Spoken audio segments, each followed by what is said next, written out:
Hey Maple Street Guitars family, Chris here for another edition of My Favorite Things, and today we have a very special edition with one of our repairmen extraordinaire. We have Jake Sharp here today. Jake, how are you? Hi guys, how are you doing?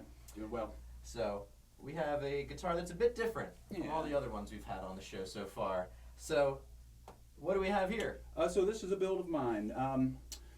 We were talking earlier, I went to Luthier School out in Phoenix, Roberto Venn, and learned to build guitars, and that's also where I learned that overall you're going to be making your money repairing the things, especially since my penchant, the way that my brain works is I like esoteric experimental stuff, and that's just me, and that's kind of what this is. This is a design of my own, and it's more or less sort of a semi-hollow jazz box, fairly hollow chamber in there, but the funkiness is that I've bent the top instead of carving like you would with a standard arch top. The idea behind that was I was thinking about actually maybe producing these, and thought of what a funky, cool way to kind of capture some of the aesthetic coolness of an arch top while cutting back on the intensive labor. So if you know arch tops, you know it's got a nice carved top with all these nice curves, and I thought, what the heck, maybe I'll just try bending, and it had kind of another benefit of, so as you can see, the center is about 2 inches thick here, and it tapers off on the edges, making for a fairly wide guitar, making it actually feel quite comfortable as you play. So it's got the unmentionable Brazilian rosewood, actually sourced literally locally in Atlanta, Carlton McClendon, and a couple of nice little inlays back here that I kind of like, that matching the 5-piece neck laminate there. Let's see. Offset sound hole, which is a cool thing, and I've always thought.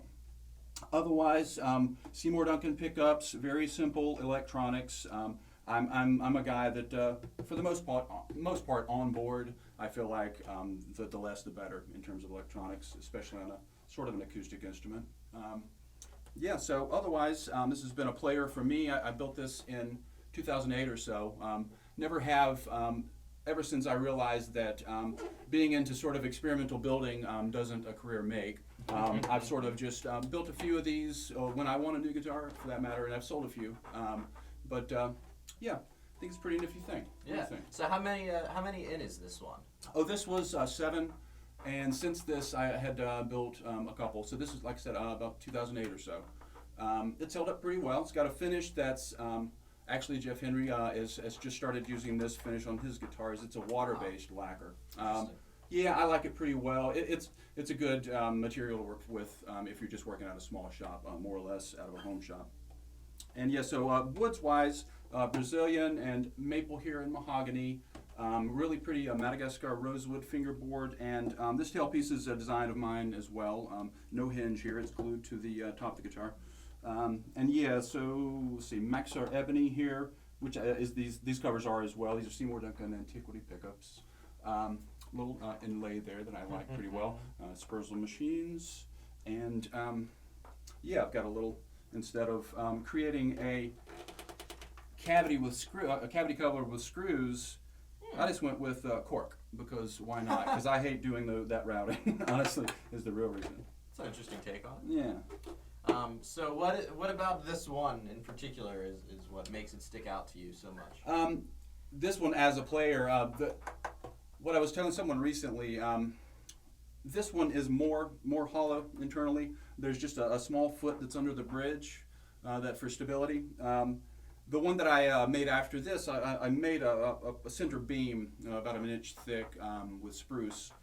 And what it did was, surely enough, it sort of stabilized everything a little bit better, and it did give more sustain and kind of a more even response on throughout the neck.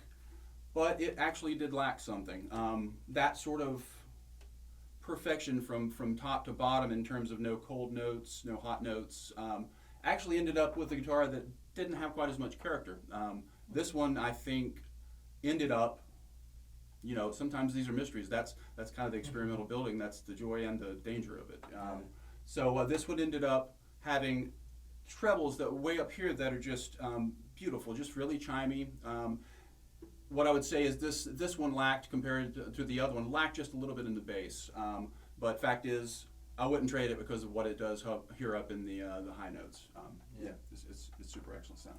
Love And it. were kind of all of the decisions on purpose? Were any things like happy accidents? Yeah, there were a couple of happy accidents actually. I call it the Spartan, and I had intended, because I worked on this design for a good while, and when you do that, you want maybe the first one that's gone beyond prototype stage, that's actually a nice workable instrument. You'd like to fancy it up a little bit, because that's the one you're showing to everyone. And I had intended on putting binding around the body, but with this wild bend that I have, there's no machine that will do that. There's just literally, it's complicated, but most routers have to ride along the body, and even the type that you use for arch tops wouldn't work. The binding would get kind of crazy, and it would have been crazy to try to do by hand. So I fancied up the back instead. Otherwise, happy accidents. I don't like the way you say that. Yeah. I feel like the bracing, I think this is the first one that I got right, and the bracing on this is just the basic ladders. And I feel like I would say that was actually a happy accident, because I built this one fully hollow and played it for a good while and realized that I needed to, I don't know, beef up the thickness of the top maybe, or do something to bring back a little more sustain. I was looking for something that is not all that easy to nail. It's the best of all worlds, is what we're shooting for here. And the idea was I wanted a bit of an acoustic snap to my electric sound, but not to give up sustain especially. So I went in and then made this bridge foot, and that was what actually made the guitar sort of come alive. Was just that sustain sort of then links up the mass of the rest of the body to the top and lets it resonate, and then it starts to bring in the mass of the neck and the mass of the back and the sides to the tone, giving more sustain, I think. Cool. So is this the main guitar for you for playing out, rehearsing, studio stuff? Yeah, for the most part. Though if it's allowed, if it's rock and roll, then I have a less hollow guitar, a smaller guitar with a thicker top that actually is a straight ahead carved top that I play in louder scenarios. Cool. Well, I'll tell you what, it looks great. I'd like to hear how it sounds, so we're gonna have Jake play a little bit for you. So, Can do. Yeah, let's hear it. Excellent.